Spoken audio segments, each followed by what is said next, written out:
Chega mais, senhoras e senhores, segundona velha de guerra para a gente abrir os trabalhos, abrir os caminhos da semana, aquele momento que todo corintiano estava pedindo no canal. Vamos falar de Corinthians, o nosso mais tradicionalíssimo quadro de 2024 que está fazendo um grande sucesso e eu agradeço muito a participação de vocês. No vídeo de hoje a gente vai tentar trocar uma ideia sobre o momento do Corinthians, essa primeira derrota da era Antônio Oliveira contra a Ponte Preta, do Corinthians andando em gelo finíssimo no Campeonato Paulista, muito provavelmente não vai conseguir a classificação para a fase final da competição, o que isso reflete ou não no clube, no grupo de jogadores, no trabalho do Antônio Oliveira, mas mais do que isso, no vídeo de hoje a gente vai também falar sobre futuras promessas do Corinthians, pegando o gancho do Wesley, né? Que hoje, na minha humilde opinião, é o grande diferencial em termos de atletas que o Corinthians tem. E olhando para as boas práticas aqui do velho continente, como o Corinthians deve gerenciar esse tipo de jogador, pensando, obviamente, numa futura venda, mas também para conseguir resultados esportivos enquanto ele estiver dentro do clube. Acho que é importante o Corinthians ter referências e tem feito um trabalho interessante nesse sentido. Eu vou falar, inclusive, de multas rescisórias aqui, de negociações, alguns exemplos, vamos tentar trazer. E também falar do investimento na categoria de base do clube, especialmente porque está surgindo uma história aí agora da reativação do Sub-23 do Corinthians. Eu já vi muita gente em pânico, né, para a reativação dessa categoria, porque no passado ela foi um bicho-papão e teve os seus motivos, especialmente por conta da outra gestão, mas se a gente olhar para o que é feito no mundo, talvez não seja esse bicho-papão, esse bicho de 7 cabeças, e pode ser uma boa. Vou tentar trazer também alguns exemplos aqui da Europa. Então vamos fazer o seguinte, ó, corintiano que chegar aqui pela primeira vez, se inscreve no canal, tem muita gente já correndo aqui do nosso lado e é tão importante, fico tão feliz quando os números alavancam com a nação corintiana, porque a gente, enfim, faz esse vídeo aqui com muito carinho. Quero os comentários de vocês também, tá? O que vocês estão achando do momento do Corinthians, sobre o que eu vou falar aqui, tanto da avaliação individual quanto coletiva do técnico Antônio Oliveira e também sobre os outros temas. E o mais importante de tudo é o like de vocês. Chegar apertando o botãozinho aí já ajuda bastante. Lá ele, né? Bom, vamos lá. Começando pelo jogo e pela derrota contra a Ponte Preta, é um acidente de percurso, né? Não vai ser por isso que o Corinthians será eliminado do Campeonato Paulista ou que comprometeu o momento positivo de sequência do trabalho do Antônio Oliveira. Isso por conta da postura do Corinthians dentro do jogo em si e, obviamente, por entender que é um processo de reconstrução e algumas fases da partida e algumas dificuldades elas terão mais tempo para serem trabalhadas internamente para que o Corinthians consiga ser um time mais completo nesse sentido. Como, por exemplo, furar um ferrolho defensivo de 11 jogadores se defendendo no campo de defesa, muitos deles dentro da área, e isso leva tempo. Já levaria tempo para um Palmeiras, por exemplo, numa situação como essa, conseguir furar esse bloqueio. Um Flamengo também seria e teria dificuldade, ainda mais um Corinthians que está se reencontrando agora, depois de um início de temporada tão conturbado, né? Então, se a eliminação no Campeonato Paulista vier, certamente o torcedor está entendendo que não é de agora, né? É uma coisa de outros trabalhos, nem só do trabalho do Mano Menezes, mas também do Luxemburgo, enfim, do time ter passado um período muito ruim ao Léo e com tantas polêmicas nos bastidores, fora de campo, enfim, isso tudo entrou em 2024 e colocaria o Corinthians num buraco quase sem fim. A gente tem que entender que a realidade era o rebaixamento no Campeonato Paulista. Até chegar o Antônio Oliveira, até o Corinthians conseguir se reestruturar minimamente para competir novamente. E isso que é importante, o Corinthians está competindo novamente. Pegando o recorte, são 5 jogos, né? 3 vitórias, 1 empate contra o Palmeiras, boas exibições contra a Portuguesa, contra o Cianorte, principalmente, mas também contra o Botafogo fora de casa. e uma derrota contra a Ponte Preta, jogando muito melhor. Custou, porque o Corinthians teve 80% de posse de bola, porque o Corinthians teve 26, 28 finalizações, porque o Corinthians dominou o jogo por inteiro. Custou ver o Corinthians perder um jogo desse. Mas é o que eu falei, faz parte do processo. E a Ponte Preta tem seus méritos, porque dentro da estratégia que tinha para o jogo, conseguiu se fechar ali e fazer o Corinthians ter muita dificuldade. E teve uma sorte também, né? Bola na trave, bola que passou ao lado da trave, enfim, cabeçadas muito perigosas nos cruzamentos, especialmente porque o Corinthians cruzou muita bola na área e cruzou de forma errada muitas vezes, e por isso não teve tanta efetividade, não conseguiu atingir a eficácia, mas tudo isso entra dentro de um contexto. Eu não vou falar do jogo especificamente de todos os momentos, porque eu acho que o jogo foi domingo, a gente já ultrapassou isso. Mas eu queria falar individualmente de alguns aspectos. Primeiro, do Carlos Miguel.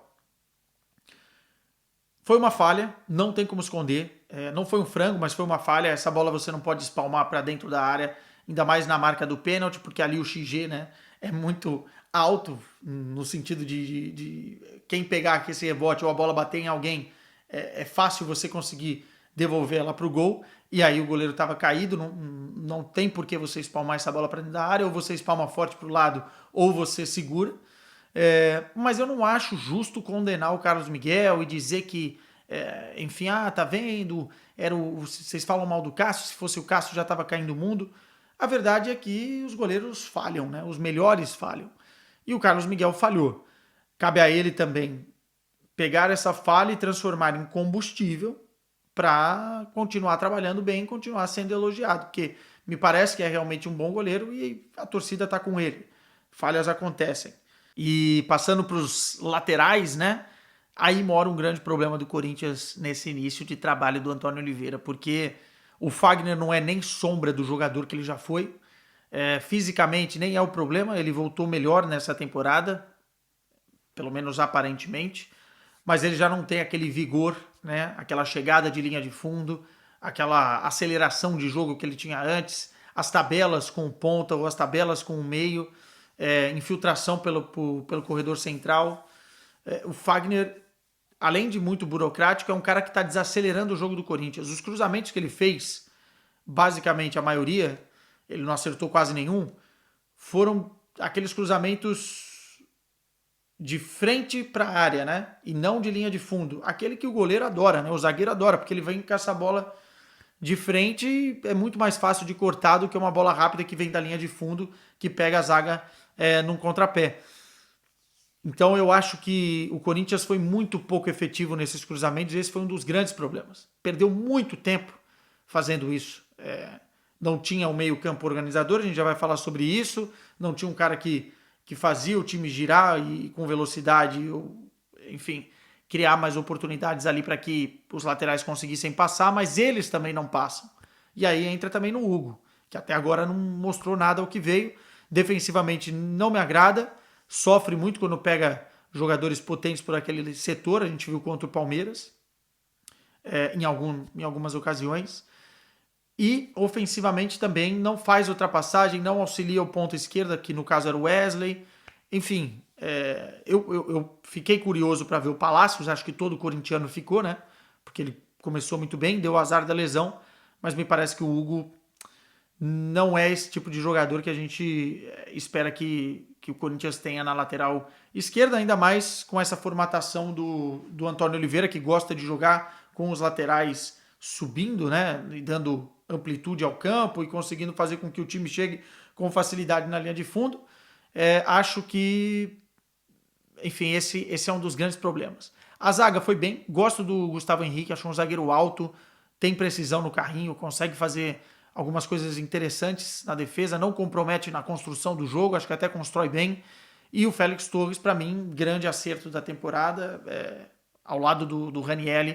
O Félix Torres é um jogador que às vezes me parece um pouquinho desligado dentro do jogo, mas a classe e a qualidade que ele tem é de valor, né? Então o Corinthians, se vier o Kaká agora, tem o Gustavo Henrique, tem o Félix Torres, me parece que vai acertando um setor que depois do Veríssimo muita gente ficou desconfiado do que seria.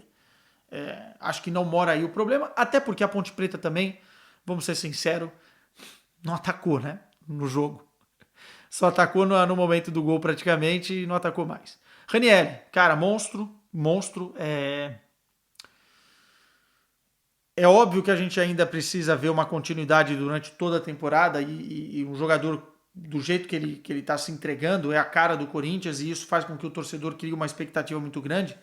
Mas ele é um cara que não desiste em nenhum momento das jogadas, é um cara que consegue proteger a defesa, é um cara que consegue dar cobertura à defesa na velocidade. Se o Corinthians pega a bola no meio-campo, perde a bola no meio-campo, ele estará certamente no lance da recomposição defensiva e consegue fazer o corte, consegue proteger, enfim, é um cara de muita velocidade nessa recomposição e muito forte fisicamente, né?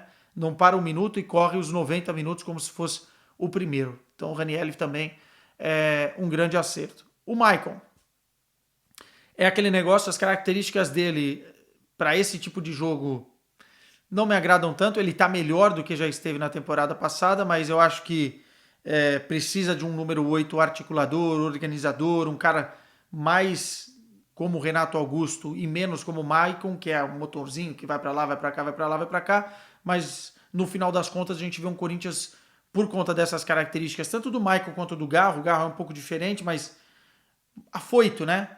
Não organizando o jogo, né? Tentando resolver em 2, 3 lances, e isso é complicado. Você precisa de um cara para parar, pensar, ainda mais num jogo como esse que você precisa quebrar bloqueio, furar e penetrar linhas, enfim. O Corinthians não conseguiu em nenhum momento organizar esse ataque para explorar alguma falha ou algum espaço defensivo da Ponte Preta. O Garro entra na mesma linha, mas o Garro, óbvio, é hoje o jogador mais vertical do Corinthians, consegue achar um passe, consegue pifar os seus companheiros. Contra o Cianorte ele cansou de deixar o Romero na cara do gol. Entretanto, é óbvio, se o Corinthians tem um jogador desse nível, os times adversários vão tentar pará-lo. E se conseguem parar o Garro, o Corinthians fica um pouco vazio, né? Um deserto de ideias naquele setor. E aí você tem o Romero jogando pela direita, o Yuri Alberto, que eu já disse, não gosto dele como primeiro centroavante, mas é o que vai ter, voltando, e o Wesley pela esquerda. Eu acho que o Pedro Henrique está merecendo mais minutos como titular, né? Contra o Cianorte a gente já viu que é um jogador muito interessante, entrou bem novamente, é bom no contra um, é experiente, consegue controlar mais a bola e tomar as decisões de uma forma mais acertada. Eu acho que o Pedro Henrique é um cara que está pedindo passagem nesse momento. O Romero, um jogador importante, mas que também não foi brilhante nessa partida. O Yuri Alberto ficou batendo cabeça dentro de uma defesa que estava com uma linha de 5 postada lá atrás, sem um companheiro, sem um jogo associativo. Não vai, o Yuri Alberto não vai. Ele sozinho ali não consegue fazer nada. O Garro até cola ali com ele, mas precisa de um centroavante referência. Uma pena o Pedro Raul ter se machucado e tal. E do outro lado, o Wesley, que para mim é o grande jogador do Corinthians nesse momento. Muita gente está falando do Garro, mas para mim o Wesley é o grande diferencial do Corinthians. É um jogador que vai para cima num contra um, é um jogador que não tem medo do drible, e se ele melhorar um pouco a tomada de decisão, porque às vezes ele dribla olhando para baixo, e às vezes ele quer driblar na hora que ele tem que pausar e voltar o jogo, e às vezes ele quer pausar e voltar o jogo na hora que ele tem que ir para cima. Às vezes ele também demora um pouquinho para entender que o lateral vai passar nas costas dele, e também quando o lateral passa, porque no Corinthians tá difícil, tomada de decisão no drible, no chute, no passe. Se ele melhorar um pouquinho essas questões, e vai passar muito pelo trabalho do Antônio Oliveira, eu acho que é um jogador de um nível muito grande. Tem que controlar um pouco as expectativas, porque eu já vi gente comparando com o início do Neymar, enfim, coisas que fogem um pouco da compreensão. Mas hoje, se tem um jogador diferente no Corinthians, esse cara é o Wesley. E aí, para fechar a avaliação, né, vamos trazer o Antônio Oliveira. Eu tenho gostado muito do repertório que o Corinthians está criando em relação à construção de jogo, né? Ora com uma linha de 3, ora com uma linha de 4, com os dois laterais. O Corinthians começa a ter um padrão de jogo interessante, especialmente na organização e na concatenação de ações coordenadas. Difícil palavreado, mas é isso mesmo. Por exemplo, os jogadores, para fazer uma pressão alta na equipe adversária, já fazem de uma forma mais coordenada. Os jogadores na transição e no processo de transição ofensivo já conseguem se entender melhor e já conseguem se proteger melhor, um ajudando o outro. Os jogadores conseguem entender o que o treinador está pedindo e a gente vê isso, um reflexo dentro de campo. É muito cedo ainda para implementar outras ideias, mas o principal era o Corinthians se proteger mais. Contra o Palmeiras, como eu disse no vídeo pós-Palmeiras, seria difícil, porque é outro nível de trabalho, mas eu acho que vendo o último jogo contra o Cianorte e vendo esse jogo contra a Ponte Preta, a perspectiva ainda continua muito boa de melhor e me parece ser um treinador incomodado, tá? Ele foi mexendo no time durante o jogo, porque ele estava bem incomodado com o Corinthians não conseguir furar esse bloqueio e eu tenho certeza que ele vai trabalhar para essas determinadas situações que vão acontecer tanto no Campeonato Paulista, quanto talvez na Copa do Brasil, no Campeonato Brasileiro. Em algum momento, as equipes vão se fechar contra o Corinthians, especialmente jogando em Itaquera, e o Corinthians vai ter que ter recurso. É um trabalho do Antônio Oliveira, mas até agora a minha avaliação está na casa dos 8, 8,5, porque é um treinador que mudou a cara e a performance desse Corinthians. E aí, já que a gente estava falando do Wesley, né, quero introduzir o segundo tema aqui com base numa declaração do presidente Augusto Melo para Tainá Espinosa, né, antes do jogo contra a Ponte Preta, em que a Tainá pergunta ali sobre o assédio de clubes do exterior, enfim, propostas para o Wesley, e o presidente diz que só sai pelo valor da multa. A multa do Wesley hoje é de 100 milhões de euros. E eu demorei muito tempo a entender no Brasil por que os clubes não colocam multas altíssimas como essa para proteger os seus atletas. Talvez por interesses de empresários, talvez não, muito por conta disso, né? Quanto maior a multa, maior é o controle do outro lado e não desse lado do empresário e do jogador. Mas, ao mesmo tempo, o clube tem que entender o seu papel de celeiro, né? de vitrine.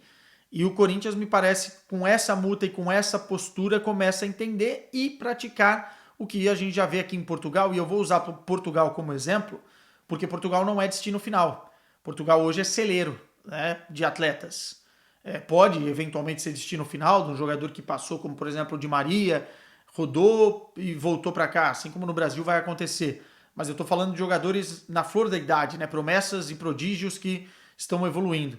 Portugal também teve, e já faz isso há muito tempo brilhantemente, que se blindar desse assédio. E cada vez mais as multas rescisórias aqui em Portugal elas estão aumentando. Pra vocês terem uma ideia, o João Neves agora, né, meio-campista do Benfica, que já é da seleção portuguesa, que é considerado uma das principais promessas da categoria de base do clube, a multa dele é de 120 milhões de euros. Pô, Quesada, quer dizer então que o Wesley vai ser vendido por 100 milhões de euros? Não, mas quer dizer que o clube fica com o poder da decisão maior nas mãos. Eu só vendo quando eu achar que tenho que vender e por um valor que eu acho necessário. Isso é muito básico e parece que falado assim é o beabá, mas não era o que os clubes estavam fazendo. Isso você acaba se complicando, né? Porque se você coloca uma multa de 20 milhões de euros no Wesley, pode chegar alguém e comprar. É um bom valor? Não é? Isso é o clube que tem que saber. É um bom momento? Não é? Isso que é o clube que tem que saber. Até porque as janelas, elas, enfim, atrapalham muito, né? A janela principal da Europa é no verão, é no meio da temporada brasileira. E aí vem um clube, pode levar o jogador no meio de uma temporada, onde você está brigando por campeonato brasileiro ou brigando por seus objetivos da Libertadores e outras tantas coisas, né? Fica difícil. Isso vale também para jogadores que foram contratados e que o Corinthians acredita que sejam promessas também, e que o Benfica, por exemplo, fez com o Enzo Fernandes, né? Contratou lá na casa dos 10, 15 milhões de euros, botou uma multa lá em cima de 120 milhões e depois da Copa do Mundo o Chelsea foi lá e pagou a multa. Pronto, acabou, porque o Benfica não queria vender no meio da temporada. E se tem que vender no meio da temporada, que era o que o Chelsea queria, leva pela multa. E levou. Então, assim, o Wesley hoje, com essa multa, é uma forma do Corinthians dar protagonismo a ele. Isso vai ter que ser trabalhado muito bem internamente para que não suba a cabeça dele, né? Enfim, é um jogador em desenvolvimento, em ascensão e não um jogador pronto para ser o craque do time, mas tem o potencial de ser, e tem também o potencial do Corinthians conseguir uma belíssima venda, talvez a venda mais poderosa da história do clube. A gente viu agora o Moscardo saindo pelo valor que saiu. Dentro das circunstâncias, foi um valor bom para o Corinthians, mas poderia ser melhor. E cada vez o Corinthians tem que buscar valores mais altos, praticar o que está se praticando aqui em Portugal, o que está se praticando na Europa, porque senão você acaba se desfazendo de grandes talentos, né? Eu acho que o Wesley tem muito esse potencial. E para fechar esse tema, dizer que o Corinthians precisa aprender e muito com os seus próprios erros recentes, né?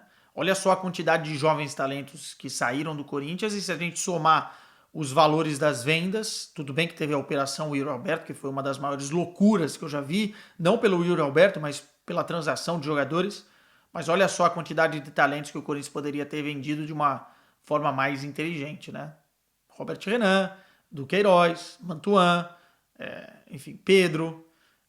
E antes disso também, o Corinthians tem que entender o seu papel de vitrine, mas é uma vitrine cara, né?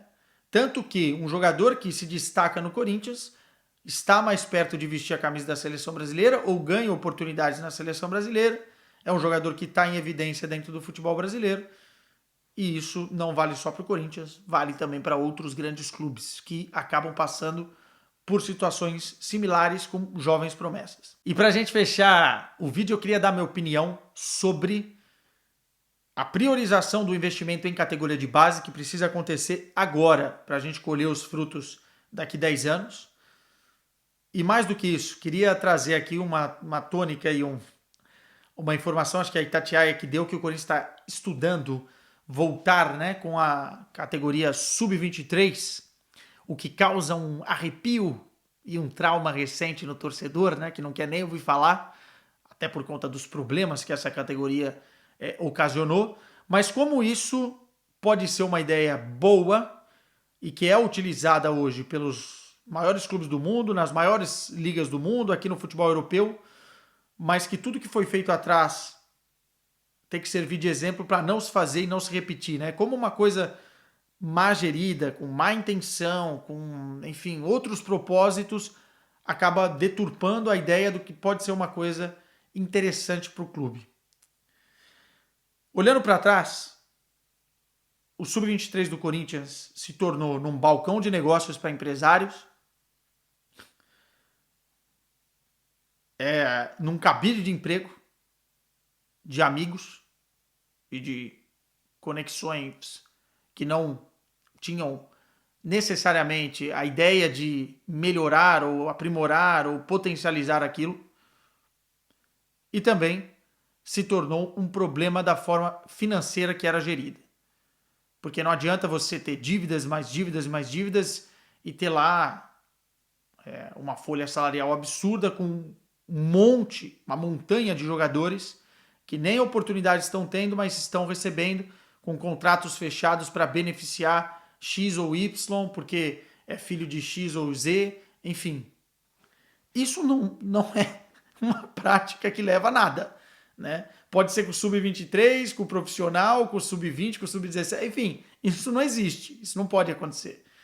E acontecia, por isso que traumatizou o torcedor. Mas se a gente olhar para o que é a categoria Sub-23, nada mais é uma forma de você, a molecada que sobe do Sub-20, ter uma oportunidade dentro de um contexto mais competitivo, né? O pessoal que está na equipe principal, mas ainda tem essa idade, também, se não está sendo aproveitado, dá um passo atrás para conseguir voltar a um nível competitivo, voltar a participar de jogos relevantes ou importantes dentro da categoria. E você consegue oportunizar, segurar os atletas e traçar uma linha para eles seguirem. Porque é muito difícil, hoje em dia, um clube pegar e emprestar um jogador para um clube do interior ou para um clube fora de São Paulo ou para outros lugares e tal, que sigam a linha do que o Corinthians quer ser. do que a categoria de base quer ser, do nível de exigência, da fisiologia, dos profissionais capacitados, enfim.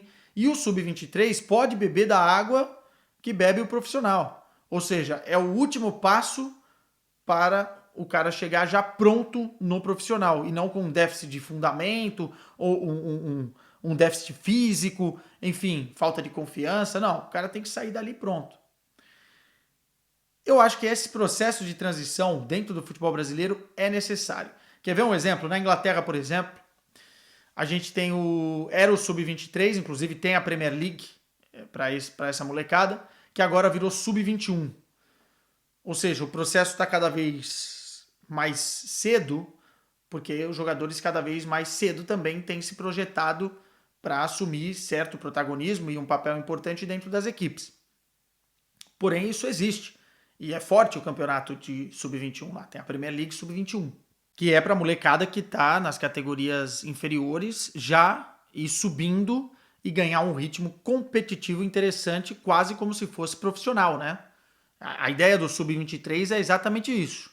Você criar ali um ambiente em que os caras já vão estar comendo relva, como eles dizem aqui em Portugal, para tentar chegar no profissional prontos, né? E não sair de um sub-17 e já chegar no profissional, onde o mundo é totalmente diferente. Enfim, aqui em Portugal, por exemplo, você tem o Benfica B, o Porto B, enfim, que disputam, né, a segunda liga portuguesa, enfim, e conseguem também ter um nível competitivo muito alto. Ó, quer um exemplo de um jogador que o Porto contratou? E tem vários, tá? Mas esse é um exemplo. E que teve que passar um período no Porto B, que é basicamente a categoria sub-23, para depois voltar para o principal, o Evanilson, que hoje é o artilheiro do clube nessa temporada. Ele chega do Fluminense, não está pronto dentro de um esquema que o Porto tem do profissional, é colocado no B para ganhar esse ritmo competitivo, e o B, como eu disse, é um reflexo do que pode acontecer no profissional, e depois, quando entra no profissional, já não sai mais do time, né?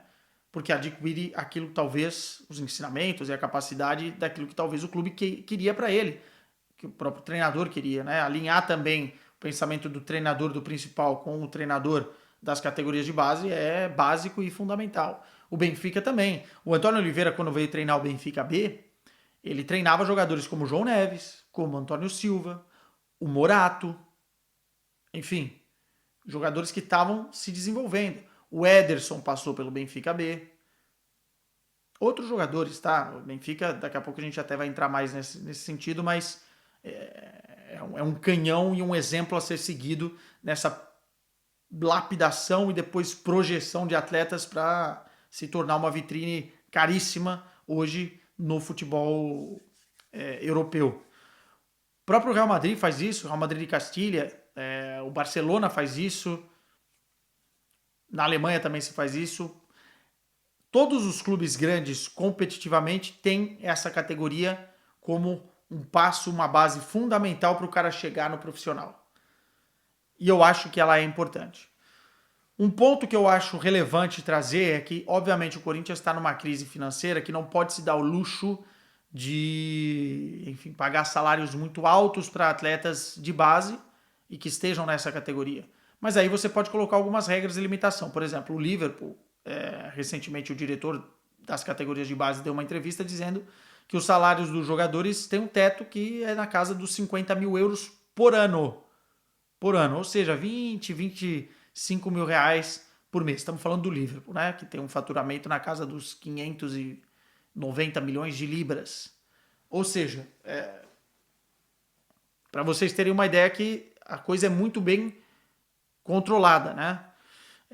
E o Corinthians precisa de um parceiro financeiro para isso. Talvez para a estrutura, talvez até para pagar parte dos gastos com os atletas, mas eu acho que não é uma coisa difícil de fazer e, se for bem feita, pode ser muito proveitosa. Você tem jogadores hoje como o Arthur Souza, por exemplo, no plantel principal, que poderia estar na Sub-23 ganhando ritmo competitivo, e quando o Antônio Oliveira precisasse, subia ele já nesse ritmo para que ele entrasse no Corinthians voando, né, no profissional. E já que eu falei de investimento na base, é fundamental que o Corinthians priorize esse investimento nesse momento. Se não for a principal prioridade do clube, tem que ser uma das principais. Porque pela dívida que o Corinthians tem, não dá para ficar trazendo nomes e mais nomes, contratos impagáveis. O Corinthians precisa entender que ele tem que ser um clube formador e bom vendedor. Eu acho que passa por aí o sucesso dos próximos anos. Porque toda a molecada quer jogar no Corinthians. E São Paulo tem um pé de obra muito, muito grande. E aí eu vou trazer o exemplo do Benfica, porque eu acho muito rico para entender como foi feito um projeto que hoje, segundo o Observatório do Futebol, é a categoria de base mais lucrativa do mundo. Em 2006, o Benfica termina o projeto do Benfica Campus, que basicamente é uma estrutura muito forte de categoria de base, conectada com o dia a dia da equipe profissional, do clube, e que disponibiliza tudo para o atleta. Além de cobrar a parte fora do futebol, questão da escola e tal, disponibiliza estrutura de alojamento, estrutura de fisiologia, compartilha dos melhores gramados, enfim, as melhores práticas que se tem hoje no futebol internacional.